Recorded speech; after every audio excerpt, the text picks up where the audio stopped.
Hey everybody, it's Mackenzie with Bluewater. Welcome to our newest webcast, Franchise SEO and Local Sites, How to Get Found Online. So today we're going to explore local sites and SEO, why it's such a great tool for franchise marketing. Let's start out by first meeting our guest. This is Chris Aberme. Hello. Thanks for being here, Chris. Thank you.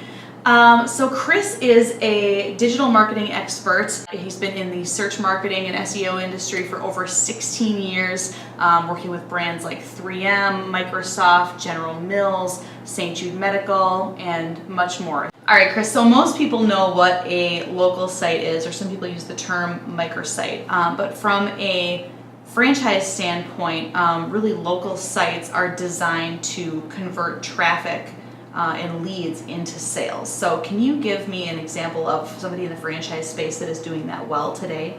Certainly. Aflac is doing a great job, for example, of taking local content and making it unique to the agent or the location. Mm-hmm. So creating a subdomain on aflac.com that has content that's targeted to that local audience.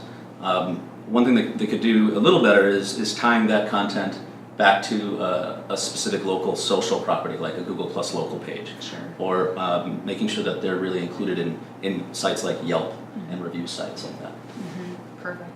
Something, I actually was at a social media conference yesterday, and when you bring up Google Plus, something that was mentioned too is that Google Plus pages are just becoming so important, even though it might not seem like people are using them. Right. And one of the statements I heard yesterday was, your audience might not be on Google Plus, but they're on Google. Exactly.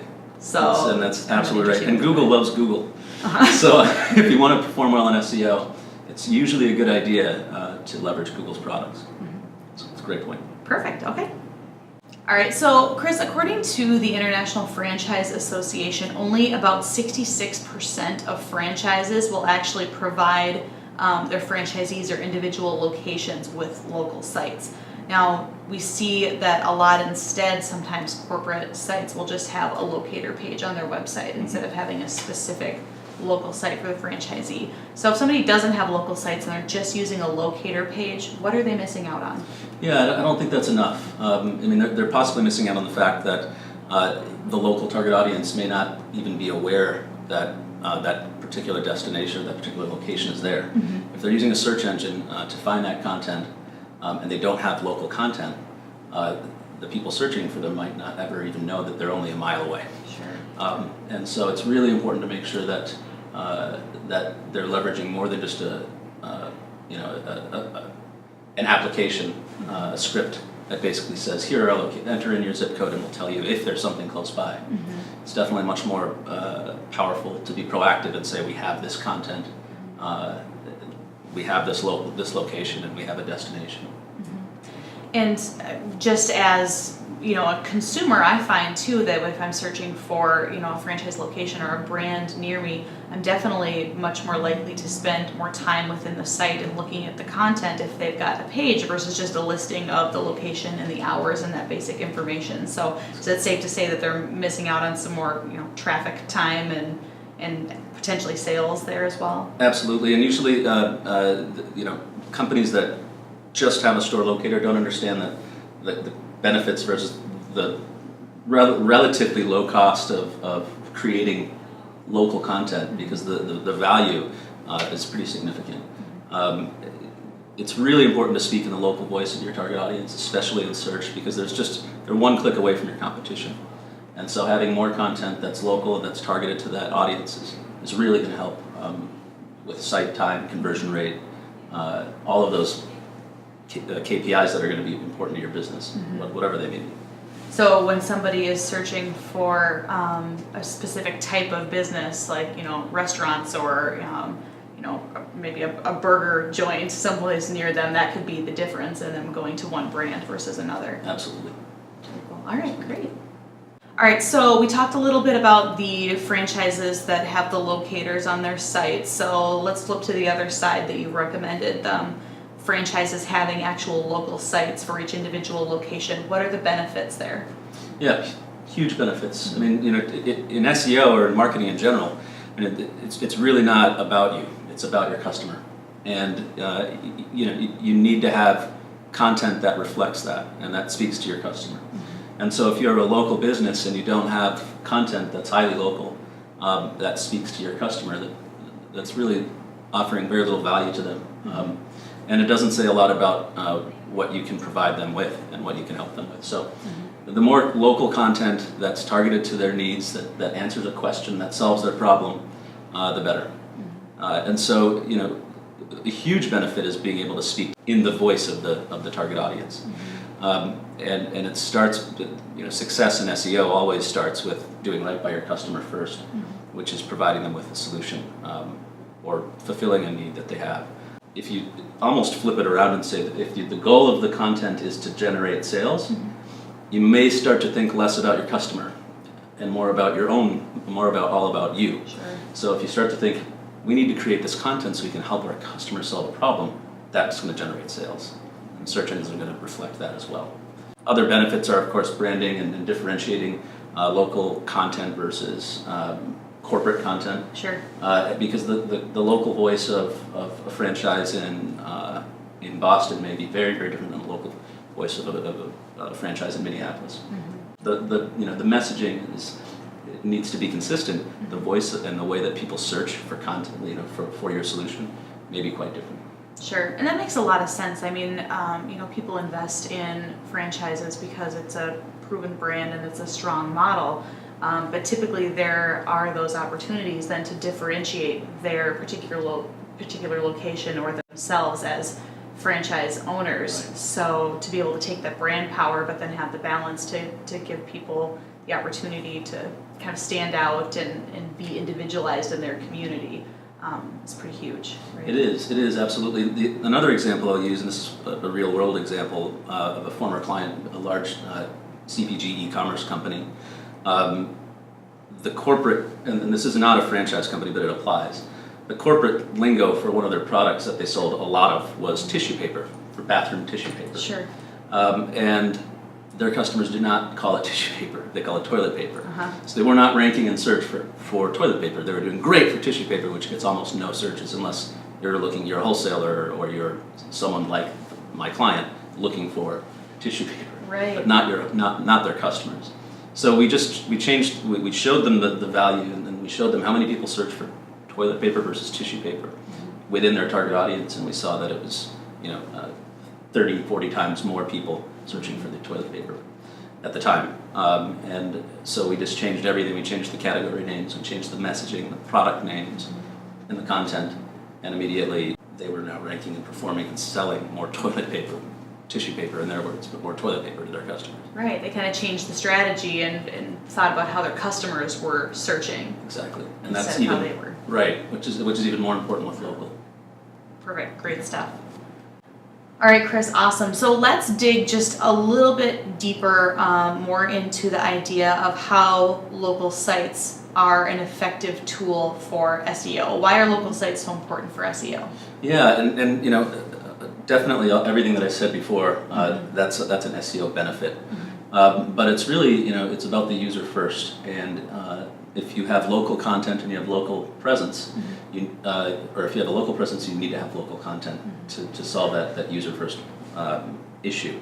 From an SEO perspective, the goal is really to build trust and authority between your digital assets, your local content, your brand, and your customers. And the best way to do that is to create local content and to create unique content that solves a problem, that helps them find what they're looking for quickly and helps them fulfill a need or solve a problem. Sure. Google is very, and they've said this, very much like and wants to be like the computer on the Starship Enterprise. Oh, sure. So you can actually go to Google and click on the little microphone button in the search bar and actually with your voice say, find me the nearest Minneapolis insurance agent or agencies. Find Minneapolis insurance agencies or donut shops or whatever that may be. And it will go through its index and find first the known local agencies or the known local locations. And if you don't have local content, Google may not know you have a local location. And so it'll prefer that local content first. It may prefer the Google Plus local page first, and it may prefer your actual local content first. After it does that, it may say, okay, I've got nothing left. Here, go to DunkinDonuts.com and click on Store Locator. Sure. But it's not going to give you a local Dunkin' Donuts destination if there isn't one that it's aware of. Right. So from an SEO perspective, the more local the content, the better. And having a local site is a great way to do that. Another benefit is tying it back to a social property like Google Plus Local or a review site like Yelp, and making sure that the name, address, and phone number are consistent across the local site, the social content, the social profile, and the review site. Sure. So a number of benefits there. The other benefits are measurement and segmentation, being able to segment out in your analytics how your local presence is impacting your overall business. Gotcha. And not having the issue of muddying the measurement and reporting with traffic that's not coming from a local search. So you want to make sure you think about that in analytics as well. Well, you make a good point. I mean, from a usership or a consumer standpoint, we're looking for things near us. So, I mean, it's pretty much the norm. It's kind of an innate reaction now that if we're looking for a coffee shop, I'm going to type in coffee shops in Minneapolis or coffee shops in Lakeville, Minnesota, if that's where I happen to be. So yeah, if there's not the content out there that's got like the city name or the geography tied in with what you're looking for, you might not show up. Absolutely. All right, great, Chris. Let's keep going. So one of the things that we hear a lot about when it comes to websites and SEO are terms like relevancy and quality score. I've been at the franchisee level, and it's like we're just trying to be successful at our location and run our business. So when it comes to terms like that, they can kind of go over our heads a little bit. So from a franchise standpoint, can you explain a little bit or give us a basic understanding of relevancy and quality score and how local sites would impact that? Absolutely. So from a local perspective and from a relevancy perspective, search engines are trying as hard as they can to deliver the best results to their users, or their users won't come back. If Google were to not be relevant and not deliver exactly what their users were looking for, people would stop using Google after a while, if they're like, I just can never find anything that's relevant. And so if you have a local business, it's very important to be relevant, and that means creating quality content that's unique to your location, that talks about your location, that says, hey, I'm here, this is my address, and I have a voice locally, I have a presence locally, and I have a loyal following and a loyal customer base. And so a machine needs to be able to understand that, and so you need to be able to use words that the people that are searching are actually making sure that those words are actually on the content or in the content that you're creating. Got it. And so the way that affects relevancy is it's tying the user and what they're searching for directly to the way that you're talking about your local or your local business. And then from a quality score perspective, quality score is used in the paid search space. So when you're actually bidding to be in the search engine rather than SEO, which is when you're organically ranking in the search engine. Okay. And the two go hand in hand as far as strategy goes, because you can rent the space, which would be to pay Google on a per click basis, or you can own the space, and owning it is SEO. And there's nothing wrong with renting the space because you can get there really quickly and it just costs you more money. But you can use the two strategies side by side to be there. Quality score is the way that Google understands how, basically assigns a quality score of value to the relevancy of what the person's searching for and the content that's on your site. If you have a high quality score, it costs less to pay to be there when you're renting the space. And if you have a low quality score, it costs a lot more. So if your content is relevant to what this person is searching for, especially if they're searching for local content, which means that you have local related content on your site or you have a local destination, your quality score will rise, the cost of your advertising will go down, which is a win. Perfect. So in essence, it's really Google trying to match up your site with who is searching for you and going, well, this is what they're searching for and this is what's coming up, and they're clicking on it, so they're saying, yes, this is what I'm looking for, so it's relevant. Absolutely. Okay. Frankly, I should have just said that. It was a much better way of explaining it. All right, so again, we've established local sites much better than having a locator page. So let's say we've got kind of a perfect setup here. We've got a franchise that's got a really strong brand, they've got a good corporate site, and they've got local sites. What can a franchise do to make sure that their local sites are staying relevant and updated? Absolutely, definitely connecting the corporate sites to the locations. So making sure that there's a way for people to navigate to those local sites, so that if they're coming in on the corporate site, the corporate site is saying, if you're in Minnesota or if you're in Illinois, you can come and navigate directly to that page. That'll give it a lot of power because it's the brand the brand equity flowing through that page. Sure. And in addition, connecting those local sites and that local content back to social properties, like we talked about earlier, review sites, again, like Yelp is a good example, and making sure, this is a really big one, making sure that the business name, address, and phone number are consistent. To a T, consistent when you're out on these other sites, because that's just as good as a link to a search engine, and it's a way that search engines can understand that how businesses are connected to these other social properties, and that's another way to maintain that relevancy. And then understanding, we kind of talked about this a little bit earlier, understanding the language that's used by your target audience to find your product. You may sell infant supplies, and that's what your business calls it. Your customers are not searching for that, they're searching for baby blankets, they're searching for pacifiers for their babies. They may not be calling them infants. Some may, but you may find that a lot more are calling them babies. So it's really important to understand that the audience and the language that they're actually using when they're searching, not just when they're talking about the products, when they're searching for those products.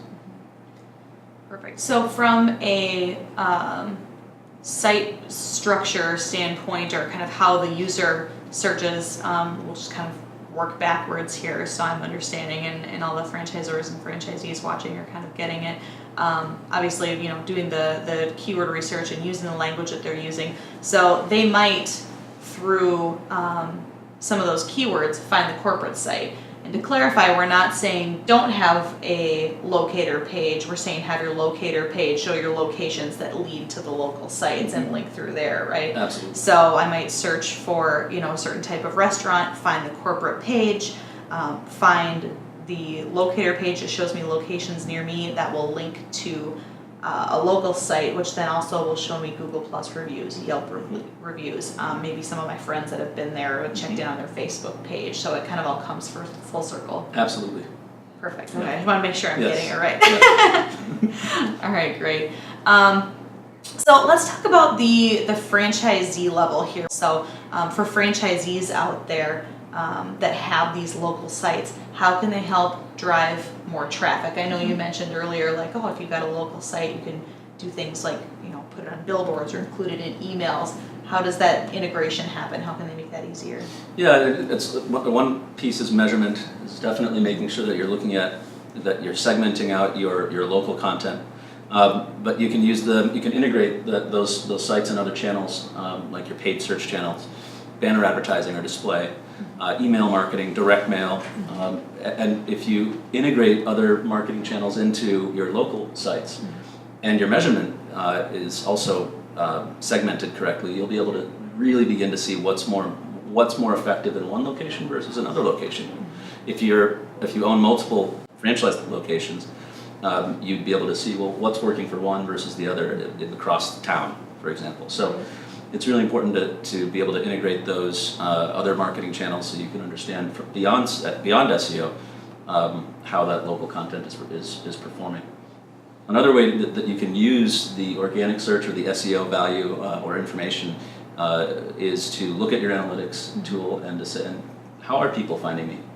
And what's the messaging that they're using to find me? And then if that's working, if that's converting, that can inform your offline and your messaging and other marketing channels. which is a great way to use data from analytics that's related to SEO to inform and improve other channels. Perfect. And yeah, I mean, we talk with franchisees on a daily basis. We talk with hundreds, thousands sometimes of franchisees, and they're always kind of looking for, what's the best channel? Does direct mail work better? Does email work better? And we will say that for sure in our experience, and I'm sure in your many, many years of marketing experience, that integrated is always better, because you might have a consumer that sees a paid search ad, but then also maybe gets a direct mail piece that has a QR code that leads to your local site. So they might actually visit your site a couple of different times that prompts a sale. So your response rate is going to go up then too. All right, so again, it all comes down to franchise SEO and local sites helping users find you. So Chris, thank you so much for stopping by, sharing your knowledge with us, with our audience of franchisors and franchisees. To get all of these important best practices, go to bluewaterbrand.com/getfound. You can get the infographic that lists all of the 7 tips that we talked about today with Chris. Don't forget to follow us on all your favorite social media channels and subscribe to the Bluewater blog at bluewaterbrand.com/blog. And we'll see you for the next webcast.